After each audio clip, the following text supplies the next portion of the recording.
Alright.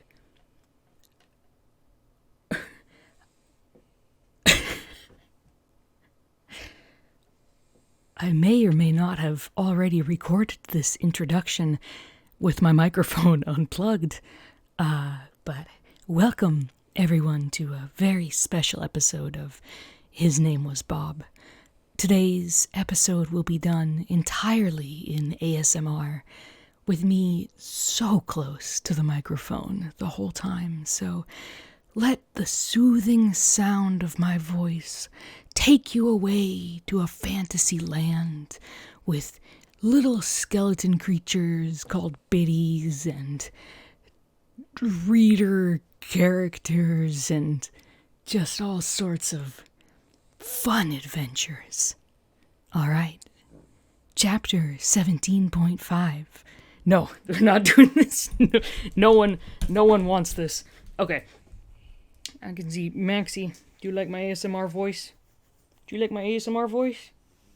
He says no. Okay. There are all these half chapters that I keep missing, so picking up from last time, this is chapter 17 and a half. Doing it in order this time, I just didn't include it. Chapter 17 and a half. His Name Was Bob by Lywelen. Love V2. Bob's point of view. He thought he had died, and that perhaps there was a heaven after all, or something. Because when he came to, the first thing he saw was you. Can you hear Maxie snoring?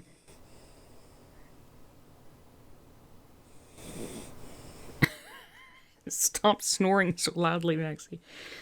But when he came to, but if it was heaven, it wasn't quite right. You shouldn't be crying. Then he realized he was breathing. He was still alive. And you were actually there. You came and found him. And even through the tears, the look you gave him when he reached for you and you grabbed his hand, how could you even look at him like that? Like he was something precious and irreplaceable to you. Then you were hugging him and talking to him, apologizing or some mess, like any of this was even your fault. You shouldn't be the one apologizing. He wanted to tell you that. Tell you he should be the one apologizing. Tell you how happy he was you were there. Tell you something, anything. But his voice and body wouldn't cooperate. All he could do was clutch at you and be a useless, sobbing mess. Chapter 18, Confessions. Dr. Rivera was waiting for you all at the apartment when you got back.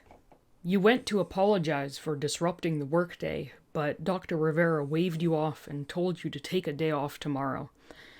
You went to protest, but he insisted, saying you wouldn't be much use to the hospital in your state anyway. Gary may have nudged him and gave him a look. Though you agreed with Dr. Rivera, you had already made enough of a scene. No need to do the same at the hospital. Besides, you didn't want to leave Bob alone until you knew he was okay. Taking a day off was a good idea, even if it would mean a little less money in your paycheck. Dr. Rivera and Gary left as soon as they made sure you got into your apartment safely, saying they didn't want to leave Gary's car at that motel for longer than necessary. You didn't blame them, and you felt bad that you had put them out so much. Bob hadn't moved the entire time, his face still buried in your scrub top and his hands still tightly clutching at the fabric as you held him. While no longer freezing, he still felt a little too cold to you. Was he really going to be okay? You kept holding him as you made your way to your room, catching sight of your stupid journal poking out from under the bed. You gave it a disgusted look and kicked it, sending it skidding the rest of the way under the bed and out of sight. Flopping down on the mattress while still keeping a hold of Bob, you used your free hand to rub at your eyes and forehead. "Hey," you said.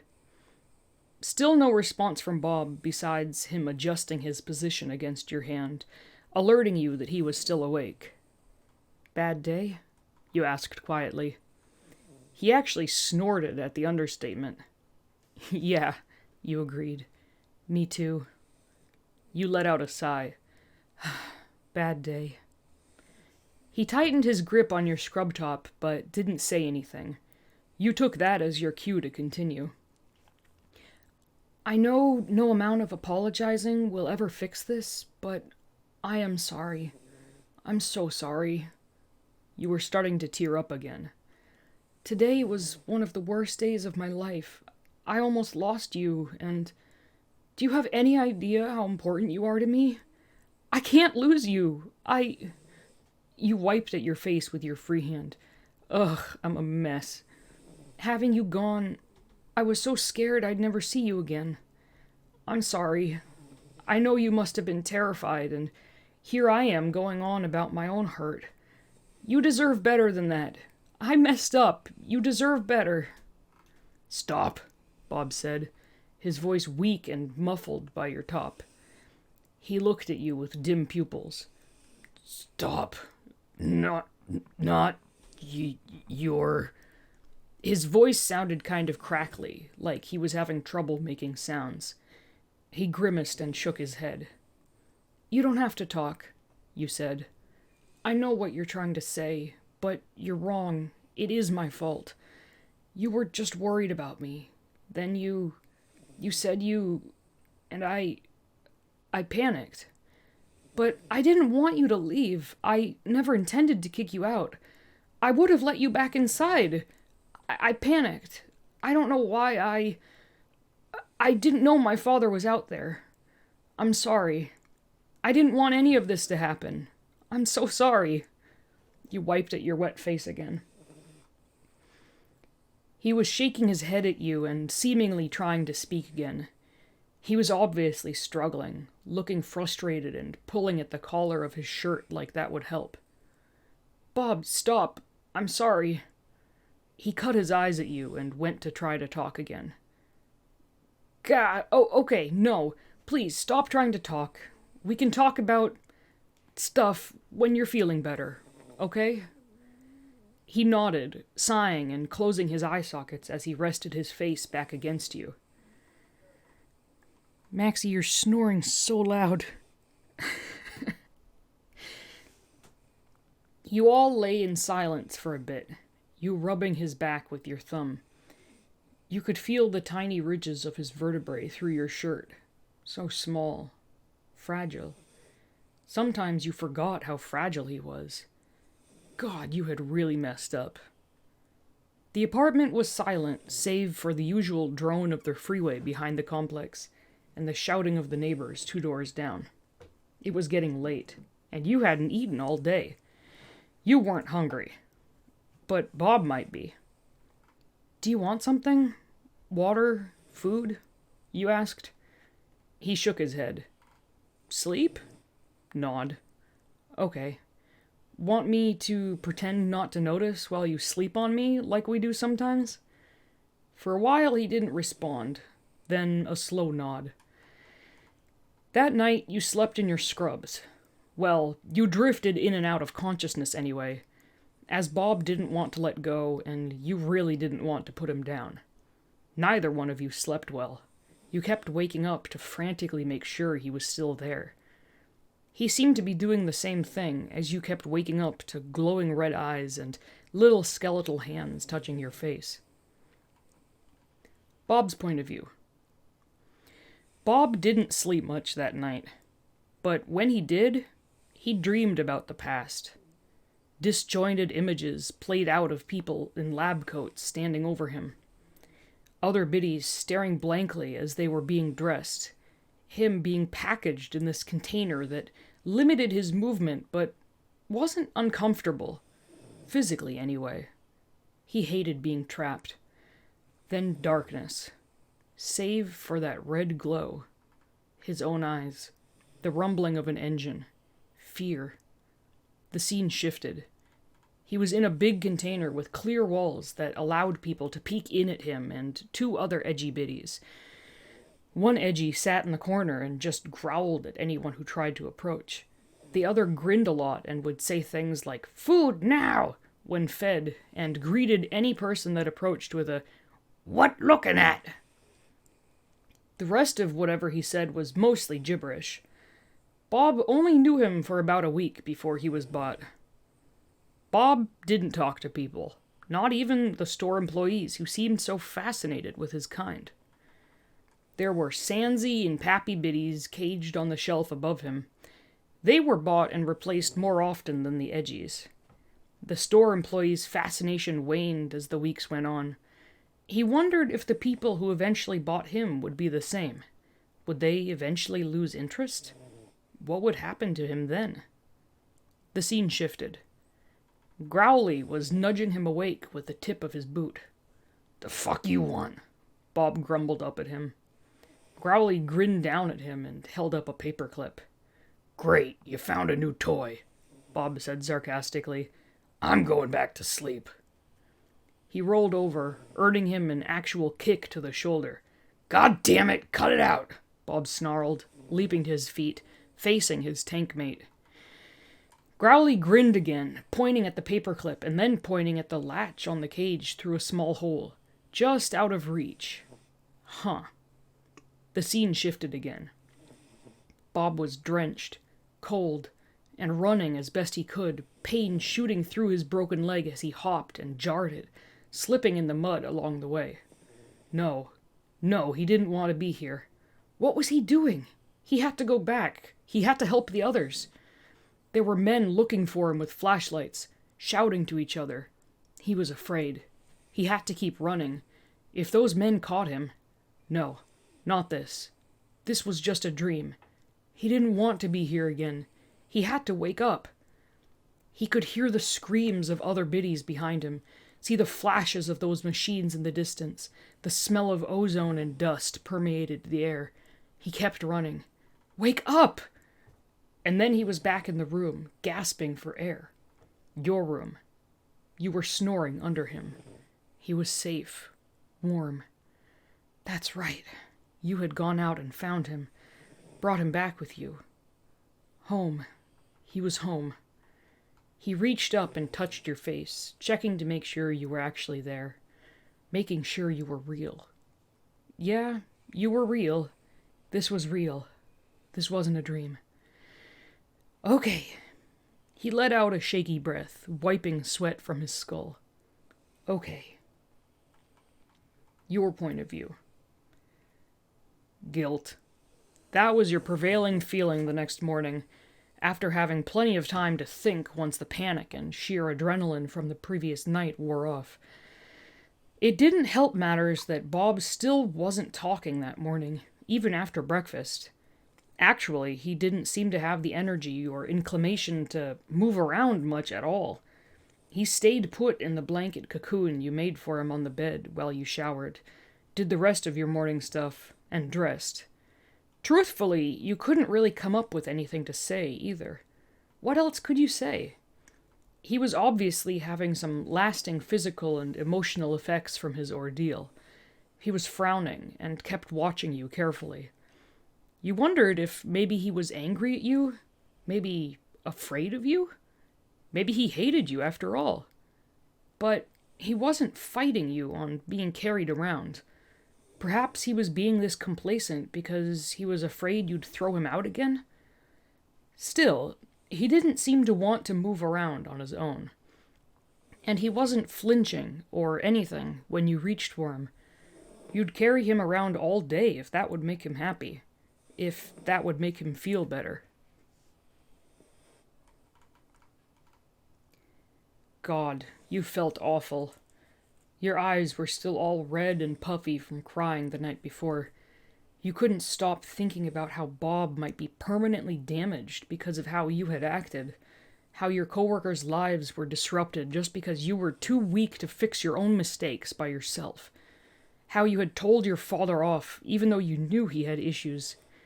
And how you just couldn't bring yourself to forgive him this time. This was why you shouldn't have ever let anyone get close to you. It hurt. You hurt them too.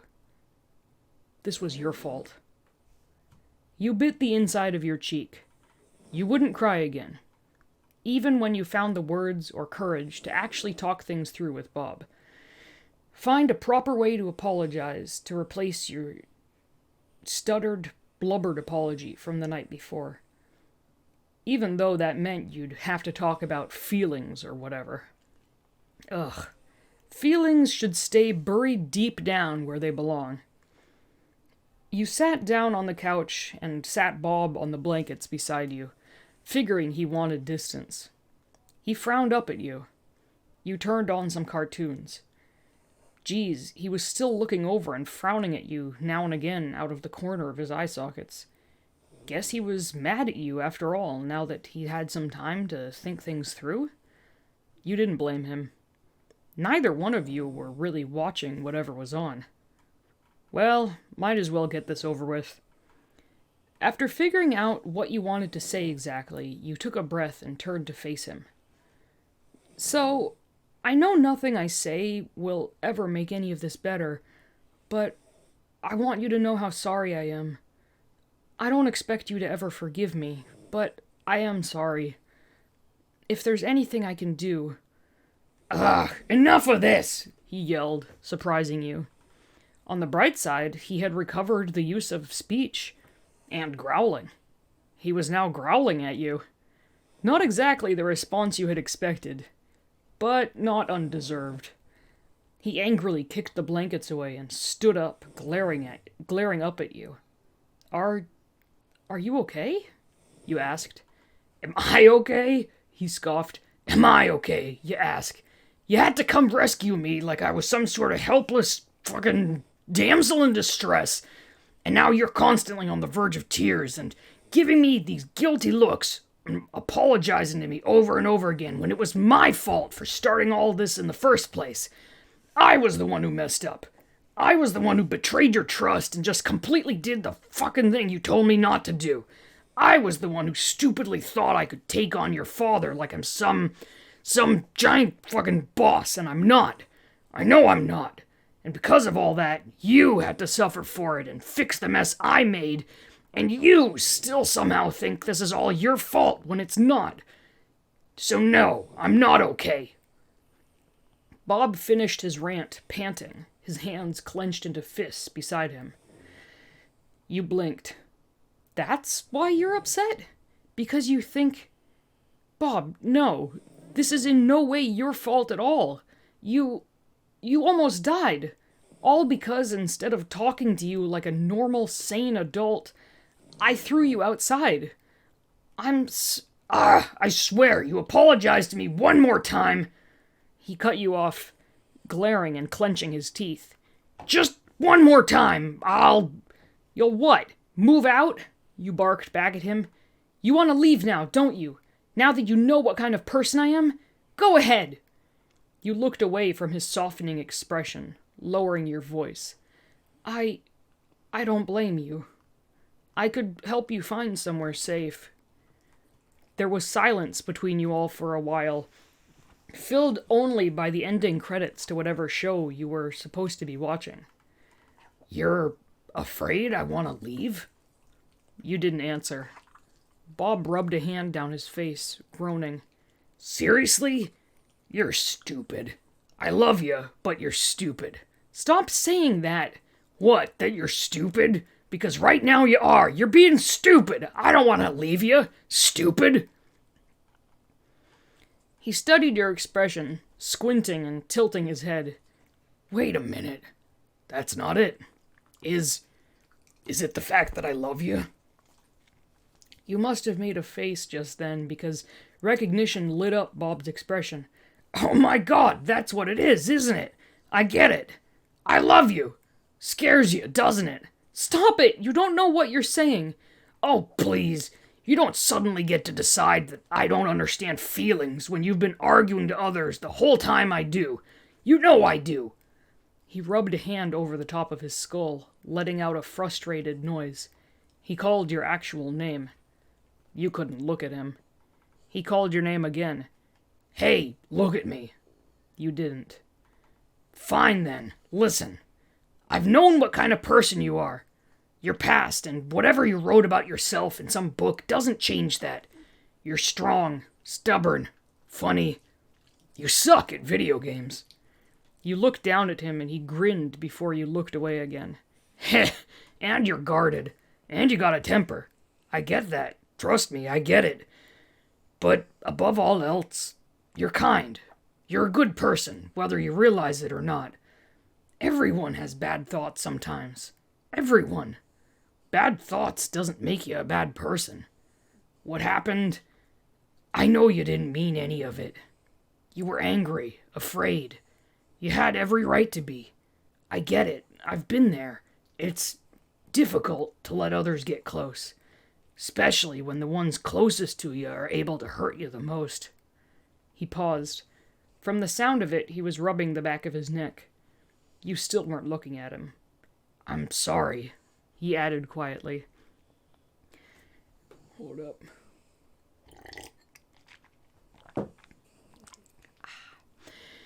You felt like you should say something, but didn't know how to respond to any of what Bob had said. You'd messed up so badly, and here he was, trying to reassure you, saying kind things to you. Saying things like he loved you and junk. He couldn't mean that. That word, did you really even understand it? Only one other person had ever said that to you, and how had he treated you? You didn't trust love. Bob didn't mean it like that, though. You knew that. He was trying to console you. He didn't have to say all that to try to make you feel better. Weren't you supposed to be the one consoling him? Well, he continued, breaking the silence, how about this? We both agree that we both messed up, and you accept my apology, and I accept yours. Sound good? Okay, you said, finally looking over at him. He grinned up at you again. Also, I'm not leaving. Heh, 'cause I'd be so bonely without you. Really? You groaned, scrunching your face and trying not to smile at the overused and horrible pun. Yeah, really. He chuckled and climbed up onto your lap. Deal with it. He buried his face into your side as he hugged you as best he could. Weirdo. You looked down at him, smiling a little. Heh, maybe. But I do mean it, what I said before. His voice was muffled. You reached down to scratch the top of his skull with your finger. He made a happy noise and gripped at you harder. He was back to being a tiny little furnace. Silly. You were just happy to have him back. More than happy. When you thought you'd never see him again, it was like something was physically ripped out of your chest. It hurt. But he was okay. Even after everything horrible that happened, he really didn't make any sense. You wondered if he was really okay. If you were really okay. Hey. You hesitated, dropping your hand. He said, his voice still muffled by his face pressed into your side. Are we really okay? After all that? Bob sighed into you, not answering right away. Then, if you're asking if I'm mad at you or have bad feelings toward you or something, no, I don't. As far as being okay, I think we will be. You hoped he was right. Wow, this chapter's so long. Bob's point of view. No, he wasn't okay. Not that he blamed you at all for anything that happened. None of this was your fault. It was his. He hurt you when he wanted to protect you. And while you cared about him, you didn't love him. Not like he loved you. The fact that he loved you, it really did scare you. That wasn't your fault either. What he felt for you was wrong, weird, not right, not good for you. He could bury his stupid feelings, for your sake. It was enough to him to have you care, to need him around. He wasn't okay, but he would be.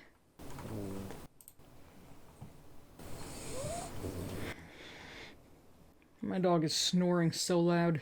I don't know how much is being picked up in the mic, but he's snoring. Alright, chapter 19. Point of view. Do we really have to have both of them over? I'm gonna drink some water, hold on. Bob complained for the billionth time, pointing grumpily from his usual corner on the countertop. Yes, we do, you said as you tried to concentrate on both the cookbook and the boiling pot in front of you. You decided the best way to thank your coworkers for having your back the other day was a home-cooked meal. Well, Gary and Dr. Rivera anyway, since Mary had her kid and didn't want to bring her to your neighborhood. Not that you could really blame her. That, and you figured seeing your coworkers again that weekend would make things less awkward come Monday. Since the last time they saw you, you were a crying mess and all. Ugh. So, yeah, you were going to make food. Food that wasn't ramen or rice and beans. Never mind, that's all you really knew how to cook. But that's what cookbooks were for. But that's what cookbooks were for.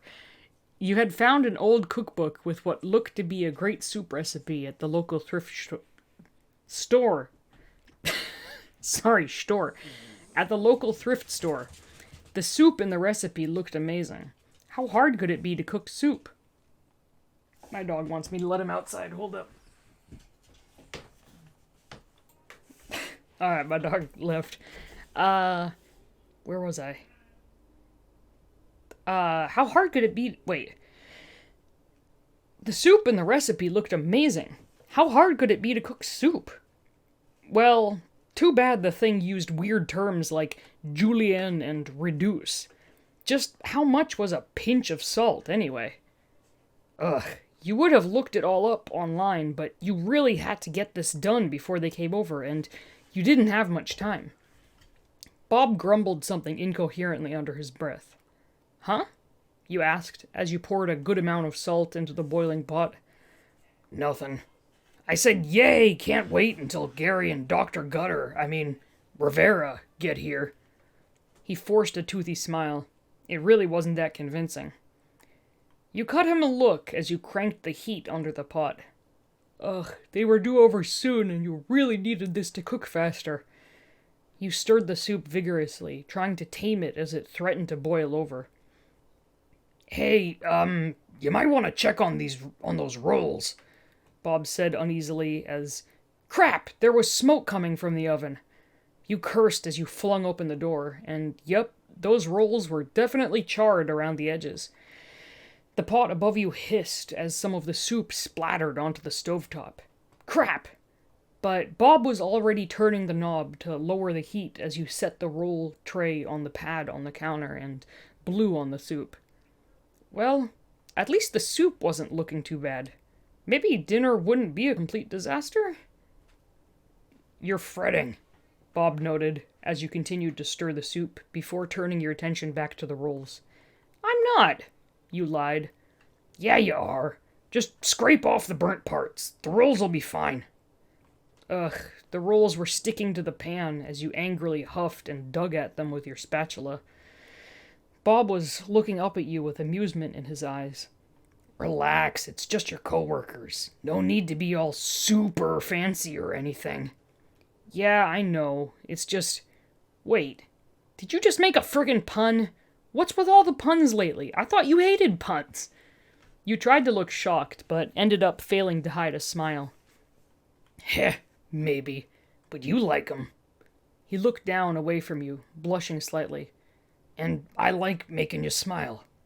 You do, huh? Then go change your shirt before our guests get here.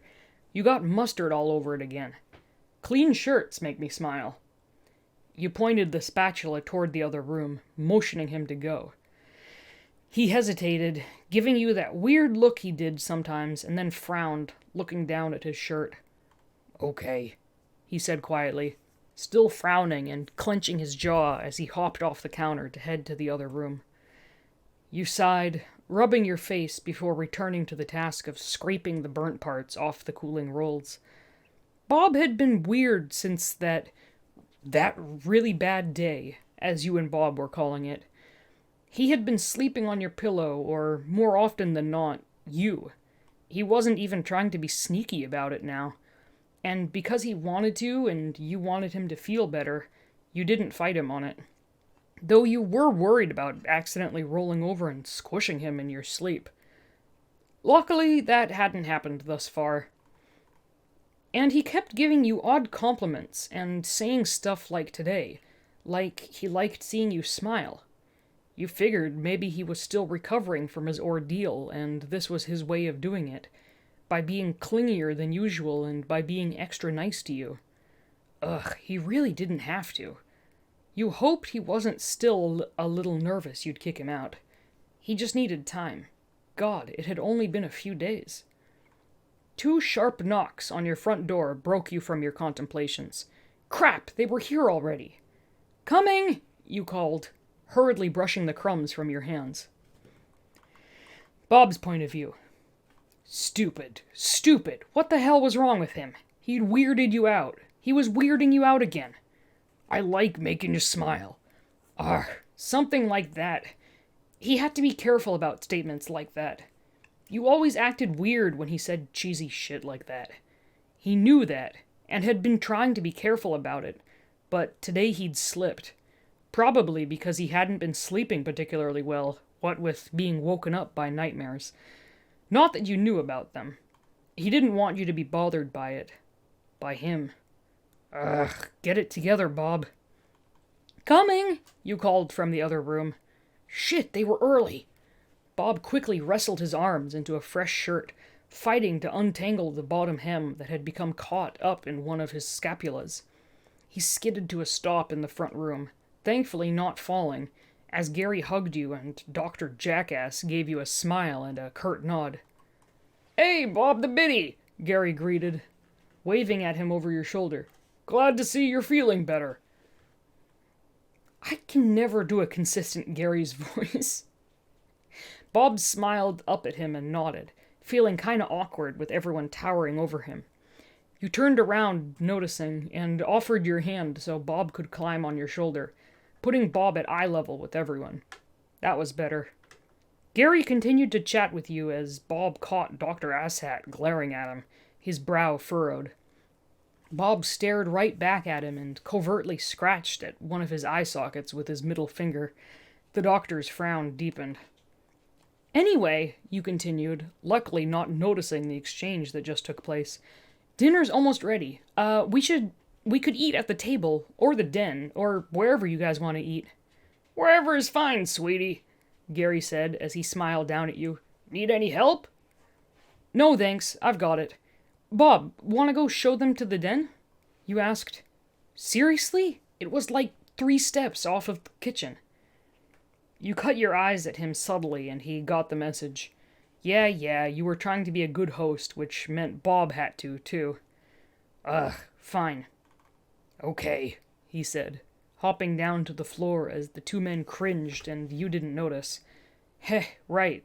They probably thought the fall would break him or something. He was tempted to make a show of it, but knew you'd get mad, so he just grinned and motioned for them to follow. Right, so, there's the sofa. Remote's on the table if you want to watch TV. Bob glanced back at the kitchen, wondering if he could sneak back over to you. I thought we might have a chat instead, Dr. Squirrel Fart said, patting the table in front of him as if he were calling a dog to sit. What the hell? Miguel, we talked about this, Gary warned quietly. Times and places, remember? Yes, quite. I remember. Thank you. Bob? He looked down at Bob, lifting a brow behind his glasses. Bob remained where he stood on the floor, folding his arms over his chest. Yeah, I'm listening. Your point of view. Oh, man. Maybe having people over this weekend was too soon for Bob after everything that happened. Splashed myself with water, sorry. Were you pushing him too hard? You probably were. But he seemed okay. And you thought having friends over might be good. Well, you knew he liked Gary well enough. And you couldn't just invite only Gary over. That would have been rude. Though, from the sounds of it, Bob, Gary, and Dr. Rivera were talking quietly in the den. Seemed things were going well after all. Good. Maybe you were just worrying for nothing. You put the scraped-up rolls on a plate with some butter and served the soup into 3 bowls and 1 tiny plastic bowl you had found for Bob, along with a tiny spoon. You had actually managed to save up and buy an entire set of tiny plastic cups, plates, bowls, and utensils. Ha! Bob hadn't seen this yet. Hopefully, he'd like them more than the cut Dixie cups he'd been using. Bob's point of view. Well, this was no surprise. Still, Bob hadn't expected Dr. Squeaky Grocery Cart to just out and say it. Gary was sighing into his facepalm. Say that again. Didn't quite catch it, Bob said, a smirk slowly spreading across his face. I said I don't like you, Dr. Clownshoes repeated, pushing his glasses up his nose as he stared down at Bob. And I know you don't like me either. Huh, what do you know? Maybe you're not as stupid as I thought, Bob said. Miguel, hon. Gary started, but the doctor put a hand on his arm, silencing him. I'm not finished, Dr. Dingus said. While I may not like you, I acquiesce to the fact that you are sentient and that you are important to some of us. He looked toward the kitchen briefly, where the sounds of you taking out bowls could be heard. He cleared his throat. That person is very important to me, too, he said, nodding toward the kitchen. He leaned forward, towering over Bob. For that reason, I would like you to know, I will be watching you. If I ever hear about you pulling a stunt like Thursday's again, I will... Dr. Sweatstain leaned back quickly, cutting himself off and smiling as you entered the den. Somehow, you were balancing a plate of rolls and 3 bowls. Gary leapt up to help. Bob narrowed his eyes at the doctor, who was currently ignoring Bob in favor of taking one of his bowls from Gary. Luckily, you were too busy handing out bowls and heading back to the kitchen to get drinks to notice anything was wrong. As soon as you were out of earshot, Bob turned to Dr. Halitosis and said, Yeah, I'd like to see you try anything. Talking like you're so close to Tiny. I'm the one who's here every day. You're just a tyrant of a boss with no sense of humor the way I hear it. Do you really think...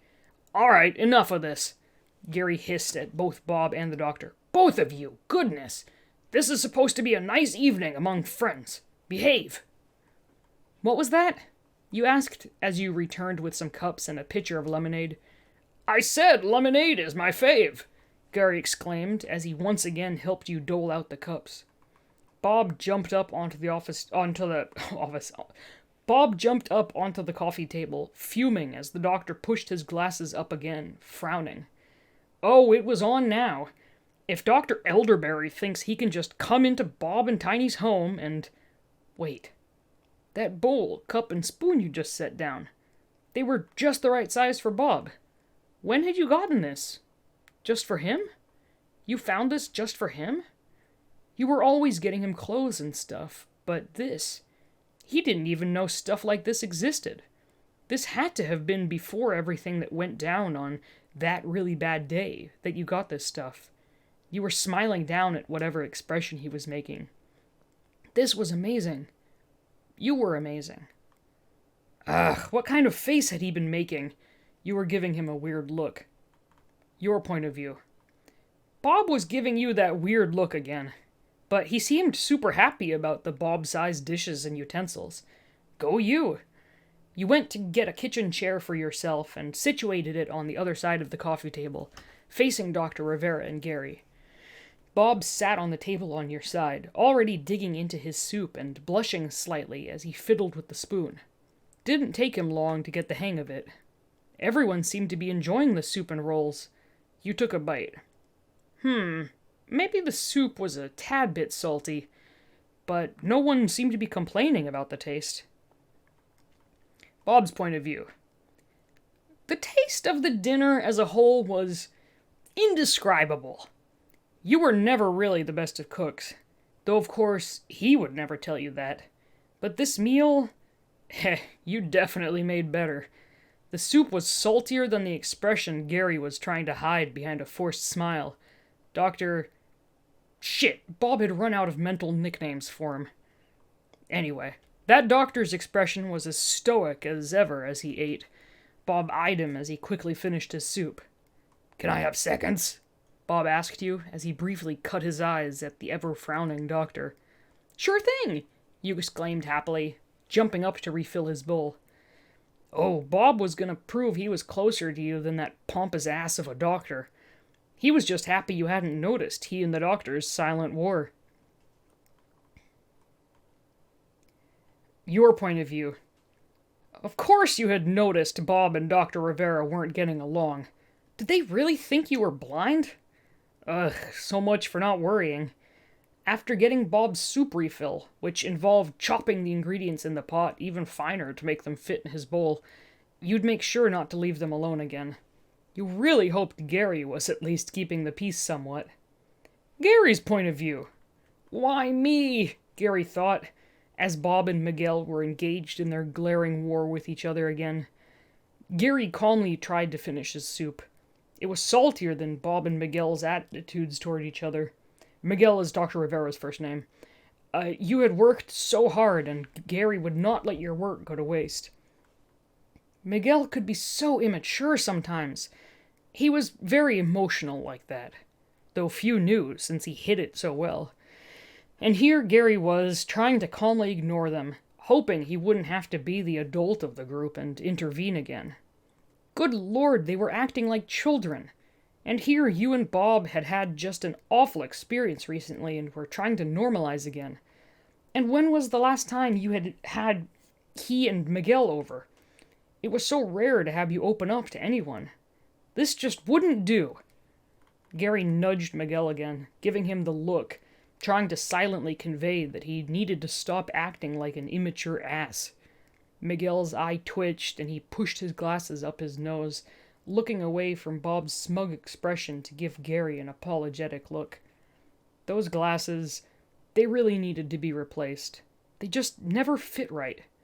But, of course, it always got pushed to the wayside on the long to-do list that accompanied running their own hospital business.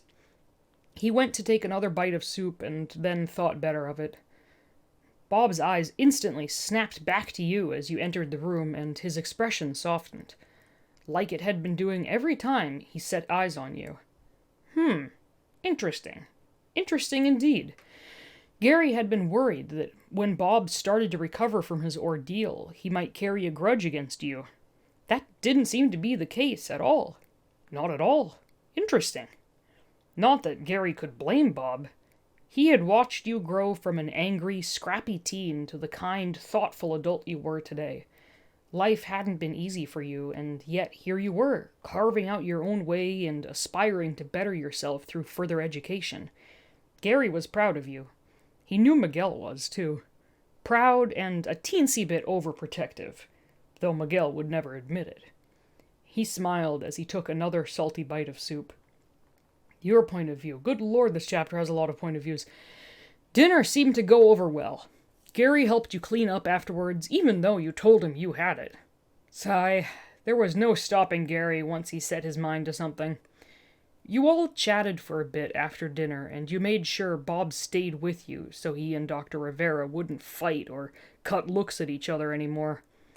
Having everyone you cared about in one room, it was nice. You felt lucky to be surrounded by such good people. Bob was currently on your shoulder, gripping your hair and laughing at something Gary had said. Bob's eyes always shone brightly, and his eye sockets crinkled at the corners a little when he truly smiled. It was nice seeing him smiling again. Even after everything. Bob, he was truly amazing. All right. That's it for today. See you next time.